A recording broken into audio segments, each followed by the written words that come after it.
کھڑنا پڑتا ہے، کیونکہ فرمایا سلطان محمود غزنوی کے بارے میں کہ ایک ہی صف میں کھڑے ہو گئے محمود و ایاز، نہ کوئی بندہ رہا اور نہ کوئی بندہ نواز، رب کے ہاں بادشاہ بھی اور وزیر بھی ایک ہی صف میں کھڑے ہو گئے، صف بستہ کھڑے ہو گئے۔ میرے آقا کریم کے غلاموں، نیز مسجد ہماری کمیٹی یا گھر یا دار الشورا ہے، یہاں جمع ہو کر مسلمان اہم مشورہ کر سکتے ہیں، مسلمان اہم مشورہ کر سکتے ہیں۔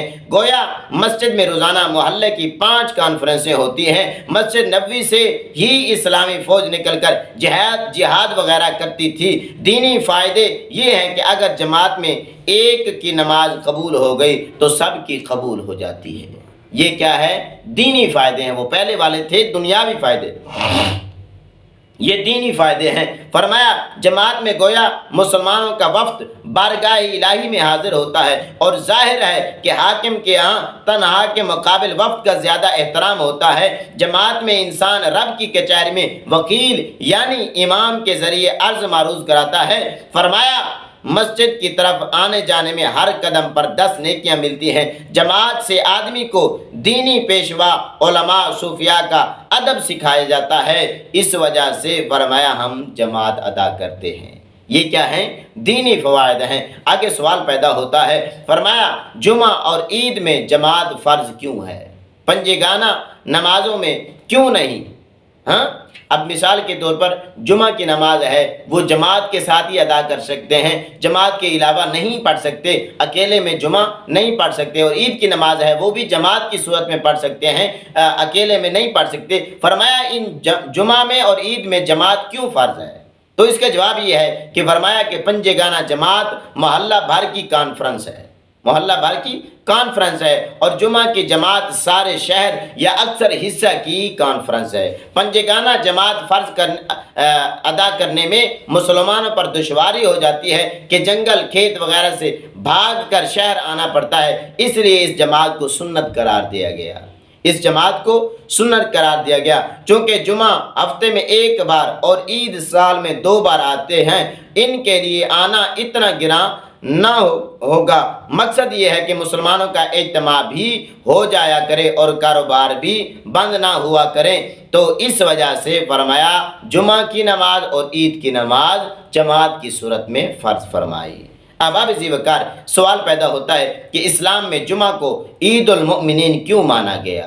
عیسائی اتوار کے کیوں تعظیم کرتے ہیں؟ جمعہ میں کون سی خوبی ہے؟ اب ذی وقار اس کا جواب یہ ہے کہ فرمایا عیسائی اتوار کو صرف اس لیے مانتے ہیں کہ اس دن حضرت عیسیٰ علیہ السلام پر آسمان سے مائدہ یعنی دسترخوان اترا تھا۔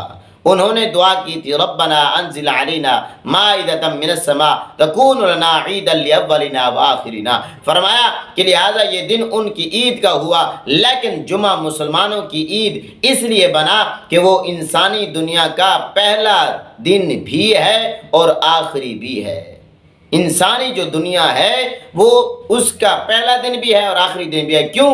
کہ جمعہ کے دن ہی آدم علیہ السلام کی پیدائش اور ان کا جنت میں جانا ہوا، پھر جنت سے زمین پر آنا بھی اسی جمعہ کے دن ہوا، قیامت بھی جمعہ کے دن ہی آئے گی۔ نیز انبیاء کرام پر بڑے بڑے انعامات اسی جمعہ کے دن ہوئے۔ موسیٰ علیہ السلام کا فرعون سے نجات پانا جمعہ کا دن تھا، یونس علیہ السلام کا مچھلی کے پیٹ سے باہر آنا جمعہ کا دن تھا، یعقوب علیہ السلام سے ملنا جمعہ کا دن تھا، نوح علیہ السلام کی کشتی کا پار لگنا جمعہ کا دن تھا۔ فرمایا نیز ہفتے میں 7 دن ہیں جن میں پہلا دن جمعہ ہے، لہٰذا جمعہ کو عبادت کے لیے خاص کیا گیا تاکہ ہفتے کی ابتدا برکت پر ہو، اور اسی طرح فرمایا کہ یہ ان کی دن کی انتہا بھی برکت پر ہو۔ اب ذی وقار سوال پیدا ہوتا ہے کہ ہم اللہ کے بندے ہیں، صرف فرض ہی پڑھیں جو اللہ کا حکم ہے، پھر سنت کیوں پڑھی جاتی ہے اور ان کی کیا ضرورت ہے؟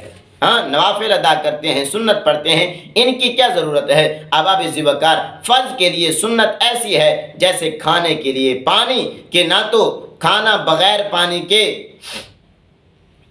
تپتا ہے، تیار ہوتا ہے، اور نہ کھایا جا سکتا ہے، ایسے ہی خود فرض نماز میں سنت داخل ہے، جیسے ہاتھ اٹھانا، سورہ فاتحہ پڑھنا، سورت ملانا وغیرہ۔ اور فرمایا کہ ہر فرض نماز کے ساتھ سنتیں بھی ادا کی جاتی ہیں، جیسے بغیر پانی کھانے کے دعوت ناقص ہے، ویسے ہی بغیر سنت کے فرض نماز غیر مکمل ہے۔